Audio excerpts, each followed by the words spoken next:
Let's go to Nigeria's capital and speak to Paul Ejime, a global affairs analyst, a consultant on governance communication. Welcome to the program. Really appreciate it, Paul. Jean-Pierre Lacroix, the UN peacekeeping chief, said a couple of days ago that the rebels are moving quite fast, approaching the provincial capital of South Kivu, Bukavu. This is looking more and more serious. Adnan, I couldn't have been more serious what is going on. Call it a neglected war. And it's surprising that Rwanda, that has witnessed, one of the, wars killing, about more than 800,000 people dying in the genocide. And then Congo, that has not known any peace in its history, is playing this game of hide and seek. One would have thought that these horrific incidents in the past would have been a lesson. But unfortunately, the two men, the Rwandan president and the DR Congo president, are not blinking. And that is not helping the civilians that are dying, because these are the victims. And then the UN, regional organizations, all of them appear to be helpless and hopeless. And it is really, one cannot explain what is happening there, because it is for lack of goodwill. Everybody appears to be showing bad faith. And they're not considering the ordinary people that are suffering. 700 or more that have died in so many days, and you remember that more than it's a question of hundreds of thousands that have perished from this. And well, it is all about economy. It is about minerals, gold, coltan. These are prized minerals.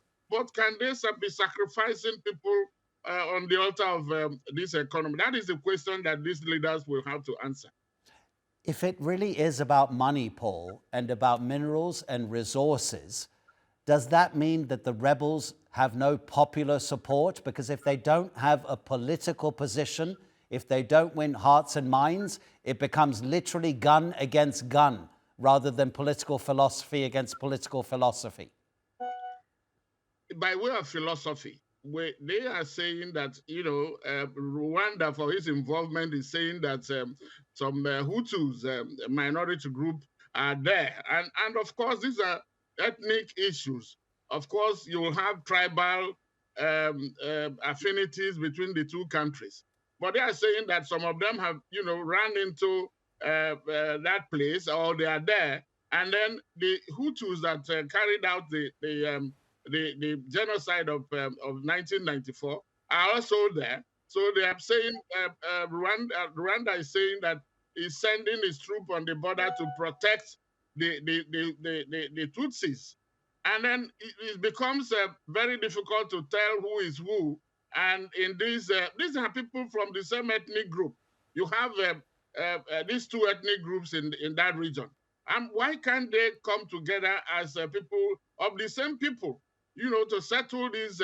So it means that what is driving it is not the interest of these people, but money, like you said, economy, and what comes out of it. But it's unfortunate that this can be allowed. And then you have about 10,000 US MONUSCO. You have group from the Southern African Development Community.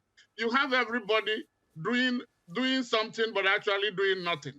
Because you cannot say that something that started after the war, the genocide of 1994, cannot a solution cannot be found. By the way, M23 gets its name from the peace agreement that was signed in March 2009, and then which has been broken. It has never been observed, and that is the result is what we are seeing. And the world appears to be helpless. Absolutely. But I'm saying it is lack of it's hypocrisy and lack of sincerity.